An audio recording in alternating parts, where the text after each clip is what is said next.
নমস্কার বন্ধুরা, আজকে আমি একটা পরোটা বানাচ্ছি। এই পরোটাটা নিরামিষের দিনে খেতে খুবই ভালো লাগে এবং খুব ঝটপট রান্নাটা হয়ে যায়। তো পরোটাটা বানানোর জন্য প্রথমেই আমি এখানে 3টে মিডিয়াম সাইজের আলুকে সেদ্ধ করে ঠান্ডা করে রেখে দিয়েছিলাম।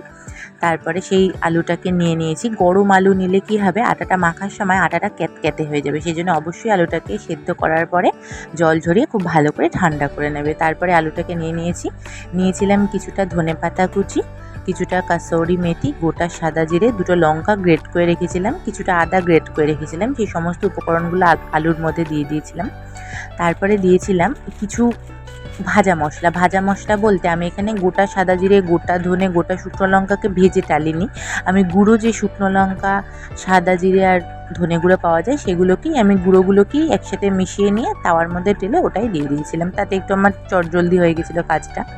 তারপরে আমি এখানে ছাতু দিয়েছিলাম অল্প পরিমাণে, আর অল্প পরিমাণে দিয়েছিলাম আটা। যতটা ছাতু দিয়েছিলাম তার তুলনায় আটাটা একটু সামান্য বেশি দিয়েছিলাম। তারপরে দিয়ে দিয়েছিলাম শাহি গরম মশলা গুঁড়ো, দিয়েছিলাম স্বাদ অনুযায়ী নুন, চিনি আর একটু হলুদ গুঁড়ো দিয়ে সমস্ত কিছু আমি খুব ভালো করে হাতের সাহায্যে মেখে নিয়েছিলাম। এটা মাখতে আমার কোনো জলের প্রয়োজন হয়নি, যে সত্যি আলু সেদ্ধটাই থেকেই আমি মাখতে পেরে গেছিলাম, সেই জন্য আমার কোনো জলের প্রয়োজন হয়নি।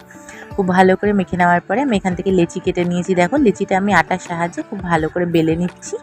বেলা হয়ে গেলে তাওয়াটা গরম করে তার মধ্যে আমি আগে পরোটাটা দিয়ে শুকনো তাওয়াতেই এপিট ওপিট করে দুপিট ভালো করে ভেজে নিচ্ছি। তারপরে দুপিট ভাজা হয়ে গেলে তারপরে আমি এখানে তেলের সাহায্যে পরোটাটাকে ভেজে নিয়েছি। তোমরা চাইলে ঘি দিয়েও ভাজতে পারো, ঘি দিয়ে ভাজলে খেতে আরও একটু ভালো হয় এবং আরও বেশি সফট হয়। এমনি পরোটাটা খুব সফট হয়, ঘি দিয়ে ভাজলে আরও বেশি সফট হয়।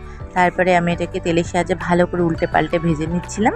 তারপরে সবার শেষে একটুখানি মাখন দিয়ে তারপরে আবার একবার উল্টে পাল্টে নিয়েছিলাম। মাখন দেওয়ার ফলে কী হয়েছে, গন্ধটাও খুব ভালো বেরিয়েছে এবং পরোটাটা খেতে আরও বেশি ভালো হয়ে গেছিলো।